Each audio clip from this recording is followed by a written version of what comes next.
Hey, what's up Yu-Gi-Oh players? You're watching Team APS, and in today's video I'm going to be sharing a theory that I have that Yu-Gi-Oh is split into new and old Yu-Gi-Oh, two very distinct time periods. Let's go. So I've been keeping up with Yu-Gi-Oh for a pretty long time, not since its release, but a pretty long time.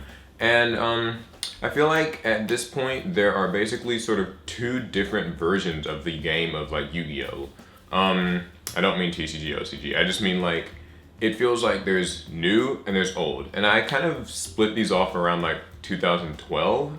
And so hear me out. People complain about power creep and archetypes and there's no skill anymore. And maybe those things are true, think what you want. But I do feel like since 2012, there's been a very distinct difference in how Yu-Gi-Oh is played. Before 2012, it felt like resources and conservation and thinking turns ahead kind of mattered a bit more. Whereas post 2012, it feels like the game is a lot more about just sort of being aware of what you're up against and knowing how your deck does against it. That might sound a bit vague, so I'll explain a little more. Post 2012, we got decks like Mermails, we got decks like Fire Fists.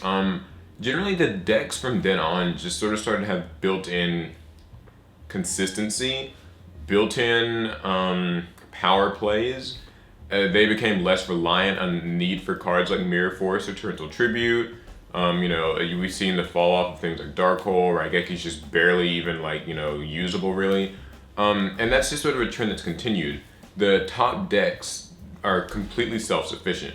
Consistency is really no longer even a thing. You don't have to ever worry about having a dead hand very often with today's top tier decks. And you could argue that top tier decks have kind of always been that way. But we also see these decks where it's literally archetypes that have, all of their problems or potential problems solved within the archetype itself. But on the other hand, the archetype can only be played as Konami sort of intended it. And post 2012, when you had decks like Plant Synchro, you had decks like Agents, Quick Draw Danny Warrior, everybody likes to say Teledad's another one, combo decks, if you will. You kind of picked how you played the deck, and it was really easy to make mistakes, and when you made mistakes, it oftentimes meant you could lose the game. I'm not saying that it's like, Yu-Gi-Oh takes no skill and it's autopilot these days, but, not every player can look at a hand when playing Plant Synchro and see these cards and know what to do with them. But today, if you open with Burning Abyss, like you're playing Burning Abyss and you open with like Tour Guide and Fire Lake and some traps and things, you're kind of obvious what to do. And the same roughly goes for like Flaforts and Shadals, but it's been a thing for a while. Dragon Rollers, Spellbooks, Firefist, Mermails, Boojins. I don't want to say the decks play themselves, but it feels like because of the way they're built, you don't really have to worry as much about conserving resources and thinking steps ahead. You just have to worry about the opponent and what deck they're playing and how your deck kind of interacts with that. Because I've played a little bit of like Dueling Network recently, and I've more or less figured out that power cards mean a lot less, like I said, and it's like you can just sort of play your cards willy-nilly. I played Burning Abyss, I decided to build it, and I just used Fire Lakes really recklessly. I didn't really think anything about like what it meant. I would just activate them and blow up 3 of their cards and it didn't really matter. I was never really punished for it. But it's been that way for a while, with Mermails in their prime, you could kind of just do what you wanted, and if you weren't facing another Mermail player, you generally just weren't gonna really have to face any repercussions for it.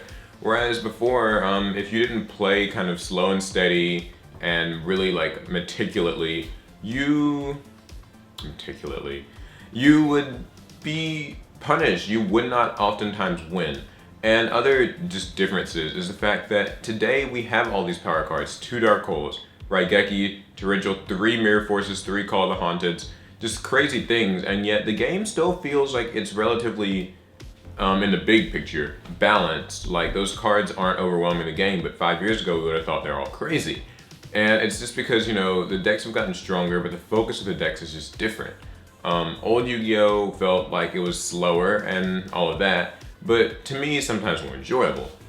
More about control, more about learning your opponent. And now we have floodgates for the side, and we used to actually sort of like side deck cards a little bit more specific to play styles and deck styles and matchups, but now you just use your Shadow Mirrors, use your Emptiness, use your Mistakes and your Flying Seas, and just whatever Floodgate cards you can find.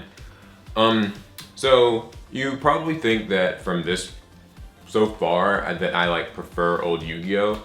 But the truth is, I don't prefer it. I just think that they're two different games. I feel like this is really evident when older players try to get back into the game and they just can't quite grasp what is different about Yu-Gi-Oh! Now. It's a number of things, you know, the fact that power cards mean less, the fact that decks are so consistent, the fact that power plays and boss monsters are just sort of taken for granted. And it just means that, like, also older style decks simply can't compete.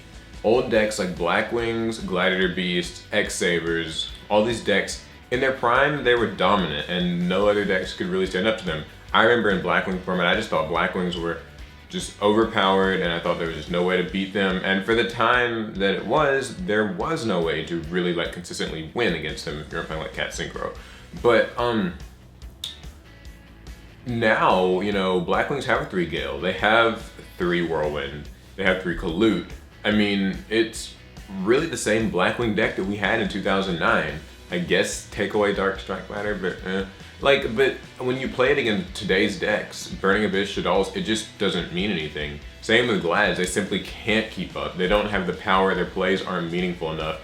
And that doesn't even apply to today's top tier decks. That applies to like any deck made post 2012, whether it's like Ultra Athletes or Madolche or Ghost Tricks or Sylvans, just even like some of the lower archetypes, the new style of Batterymen. It all just sort of is just designed with more consistency, more power plays, more speed than old style decks. Old style decks can't compete with new style decks. And so it's not so much that you blame it on power creep, but rather just on the fact that Yu-Gi-Oh! Post 2012 is just a different game than Yu-Gi-Oh! Pre 2012. It's not a bad thing, and you can kind of have your preference, but it seems like there are definitely times when it feels as if there's just a divide and like it's just two separate games. Players who were good before just may not be able to win now, and players who might have not been so good before can maybe win now. It's interesting, it's just a theory. I want to know what you guys think about it though, because it's not just some BS I'm rambling off the top of my head, believe it or not. It actually does feel like it's a real thing. I've told other players about this and they've kind of agreed with me. So what do you guys think in the comments? Do you think that there's like a divide in Yu-Gi-Oh? Like there's just a neo Yu-Gi-Oh and like a prehistoric Yu-Gi-Oh, and that they're just almost sort of different and can't coexist? I mean, like, do you prefer one or the other? I'm not taking really any sides, but I do want to hear what you guys think. So please leave it in the comments. And if you enjoyed the video, please like it, favorite it, share it, subscribe. However you want to show that you enjoyed the video, please do that, because it lets me know if I should do more discussions like this. Also, follow me on Facebook, follow me on Twitter, and follow me on Twitch where I do live streams. And if you really, really, really love me, you can donate to my channel. That's all. I'll catch you guys later. See ya.